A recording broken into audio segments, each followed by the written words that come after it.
Danes v Pomurskem dnevniku. Evropska tekma Mura Vitesse. Pogoji PCT v javni upravi. Sojenje za trojni umor. Projekt Living Castles.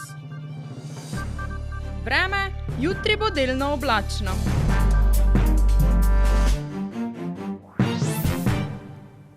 Spoštovane gledalke, cenjeni gledalci, lepo pozdravljeni. Mura včerajšnji debi v skupinskem delu tekmovanj Evropske nogometne zveze ni kronala s točkami. Vitesse iz Nizozemske je v Ljudskem vrtu slavil z 2-0. Trener črno-belih Ante Šimundža je po tekmi priznal, da je bil tekmec hitrejši in močnejši. Sobočani so na včerajšnji evropski tekmi doživeli poraz. Pred prvim zadetkom Vitesseja je tudi Mura imela lepo priložnost, katere ni izkoristila. Trener soboške Mure je na tiskovni konferenci po tekmi izpostavil, da vsak posameznik mora za takšne tekme pokazati maksimalno. Po času ni bilo od vseh fantov tak, ampak to je stvar, v kateri se želimo naučiti oziroma se moramo naučiti. V drugem počasu je bilo to malo boljše in ko pogledam vse skupaj, glede na dogajanje, bi si mogoče v enem obdobju, ko smo imeli v prvem počasu eno dobro priložnost, v drugem počasu eno 10-15 minut obdobja, ko je bilo z naše strani dokaj konkretnih napadov, mogoče so lahko iztržili točko, ampak ko pogledamo vse skupaj, mislim, da je Vitesse zaslužil zmago.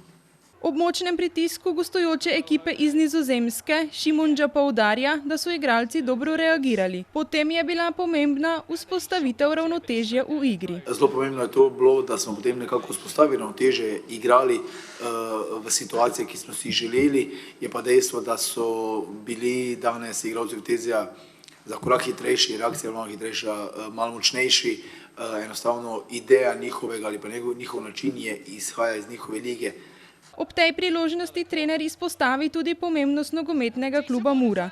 Seveda so se tekme udeležili tudi Black Gringosi, ki predstavljajo zaščitni znak soboškega kluba. Mura je klub, ki želi zrast, ima veliko podporo navijačev in tu se ni za igrati. Tu se ni za igrati iz prostega razloga, ker fanti, ki so tukaj dalj časa, garajo, delajo in tudi to sem fantom povedal, nam to ni bilo nič podarjeno. Mi smo to si zaslužili in za tem stojim. Zdaj pa malo, ko misli kdo, da je malo drugače, se bo zelo hitro naučil. Novinarske konference se je tokrat udeležil igralec Žiga Škoflek. Ta pravi, da razlike med skupinskimi tekmami in kvalifikacijskimi tekmami ni. Moram reči, da ni neke razlike. Vse te ekipe so zelo dobre, še posebej isto Šturm.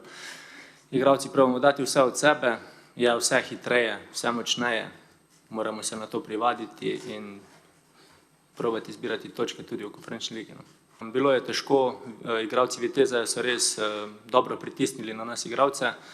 Vse je bilo v duelu, vse, tako kot sem že omenil, hitreje, močneje. Nismo se tako dobro znašli in rezultat je tu.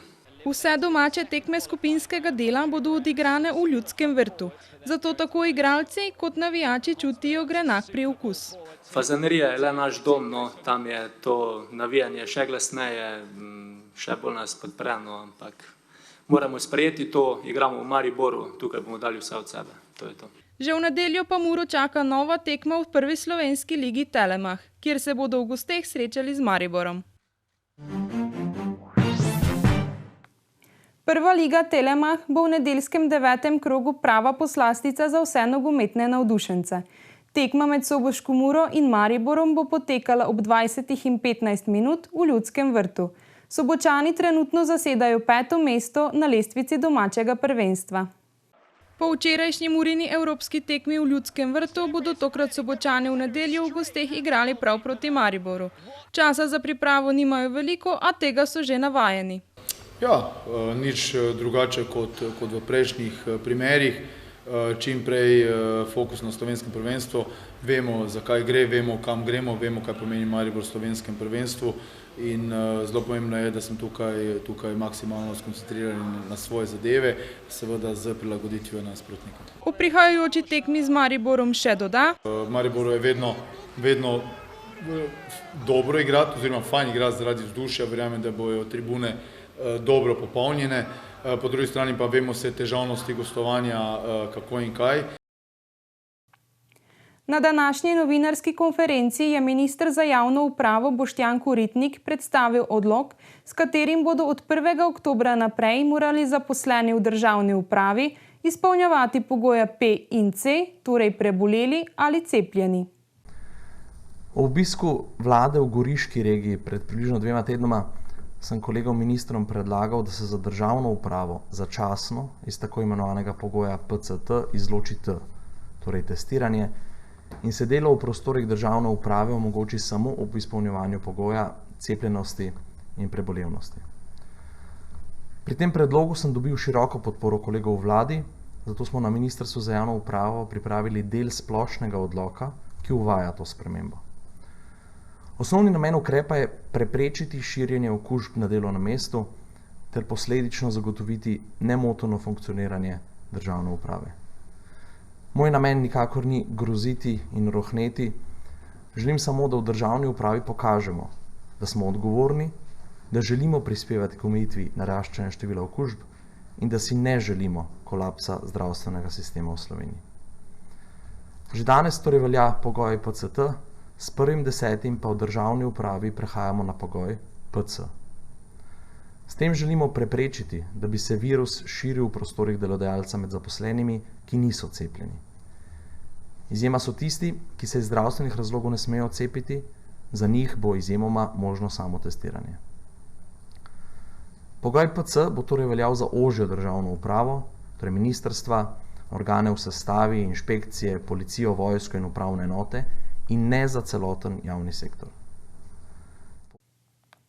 Včeraj se je na ptujskem sodišču z zaslišanjem prvih prič, med njimi tudi oškodovanca, nadaljevalo sojenje Silvu Drevenšku za lanski umor zunajzakonske partnerice in njenih staršev na božični večer v Gerečji vasi pri Ptuju.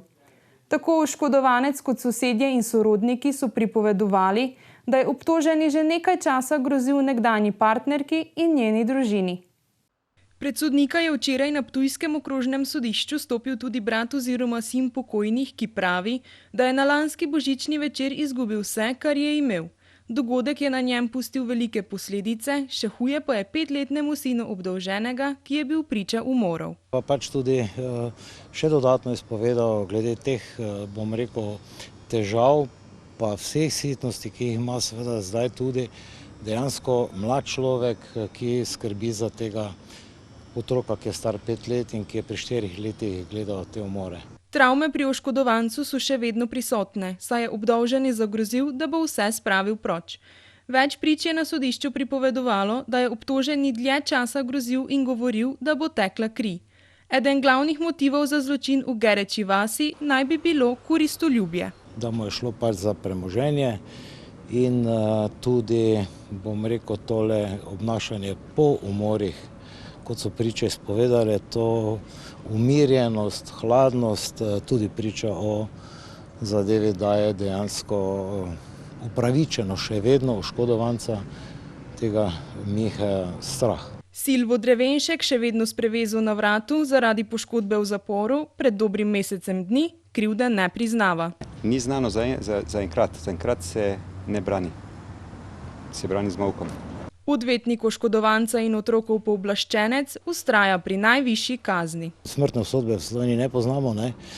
Je pa seveda dosmrtni zapor pri takšnih 3-kratnem umoru na tak način, grozovit način, koristoljubje, v pričo malega otroka, mislim, da druge kazni skoraj ni. Drevenšek naj bi bil sicer v času zločina močno vinjen, vendar soseda, ki je pričala danes na sodišču, pravi, da čeprav sta stala dober meter drug od drugega, alkohola ni zavohala. Danes je bila zaslišana priča, ki je bila po umoru neposredno v kontaktu z njim in je tudi povedala, da je v neposrednem kontaktu ni zaznala nobenih, bom rekel, alkohola, tako da očitno, da je po tem dogodku pa zaužil velike količine alkohola. Sojenje se bo nadaljevalo v ponedeljek z zaslišanjem novih prič, vendar jih bo manj, kot jih je bilo sprva predvideno. Gre za obdolženčeve prijatelje in znance, ki bi jih pričanje obremenilo, zato jih v ponedeljek na prostoru za priče ne bo. Bo pa zaslišan oče obdolženega. Projekt z naslovom Mreža živih gradov za ohranjanje in promocijo kulturne dediščine pod akronimom Living Castles se izvaja v okviru programa sodelovanja Interreg VA Slovenija-Hrvaška. V projektu, ki se bo zaključil 30. septembra, sodelujejo 4 slovenski in 4 hrvaški partnerji. V sklopu projekta Living Castle se je dogajalo veliko. Naredili so promocijsko gradivo, ob tem pa so obiskali tudi vse gradove in dvorce. V brošurah turisti najdejo vse informacije o tem, kaj si lahko ogledajo. Projekt se zdaj res zelo hitro približuje koncu, torej do zadnjega septembra v bistvu ga še izvajamo in mislim, da smo uspeli v sklopu projekta vsi partnerji res ogromno narediti, predvsem na področju povezovanja, na področju razvijanja ponudbe in pa seveda čezmejnega produkta. Tako da v sklopu projekta smo naredili tudi veliko promocijskega gradiva, promocijske brošure, z katerimi želimo, da bi se obiskovalci res odločili in obiskali vse naše gradove in dvorce. Direktor raziskovalno-izobraževalnega dvorca v Rakičanu je na tiskovni konferenci poudaril predvsem razvoj, ki ga je njihov dvorec bil deležen v preteklem desetletju. Izpostavil je tudi, kako težavno je pridobivanje finančnih sredstev za investicije. Vsi vemo, da je izredno zahtevno dobiti finančna sredstva za obnovo, za investicije. Tudi v evropskih programih, seveda določeni programi so malo bolj naklonjeni, ampak za kulturno dediščino je precej zahtevno. In mi smo se odločili, da bomo preko različnih programov, tudi Interregov, in tu je Interreg Slovenija-Hrvaška tisti, ki je mogoče še najbolj naklonjen. Glavno vodilo projekta Living Castles je zasnova skupne blagovne znamke Zveze gradov in dvorcev, ki bo pripomogla k boljši prepoznavnosti. Več o projektu pa v oddaji Aktualno.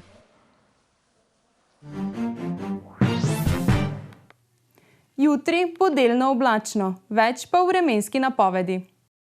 Danes smo imeli deževen dan s temperaturami okrog 17 stopinj Celzija. Opoldne smo v Krajinskem parku Goričko in v Lendavi namerili 16 stopinj, v Murski Soboti 17, v Radencih pa 18 stopinj Celzija. Jutri bo delno jasno z zmerno oblačnostjo, občasno ponekod pretežno oblačno in večinoma brez padavin. Najvišje dnevne temperature bodo od 17 do 21, na Primorskem do 24 stopinj Celzija. Najnižje jutranje temperature bodo v severovzhodni Sloveniji, v Murski Soboti in v Mariboru okrog 10 stopinj, dnevne pa od 23 do 24 stopinj Celzija. V nedeljo bo oblačno s padavinami, več dežja bo v zahodni in južni Sloveniji. Ob morju bodo tudi nevihte. Temperature v naših krajih se bodo zjutraj gibale med 10 in 11 stopinj, čez dan pa od 19 do 21 stopinj Celzija. Toliko smo vam imeli povedati v današnjem Pomurskem dnevniku. Več informacij pa najdete na naši spletni strani www.tvideja.si. Ostanite v naši družbi in nasvidenje do prihodnjič.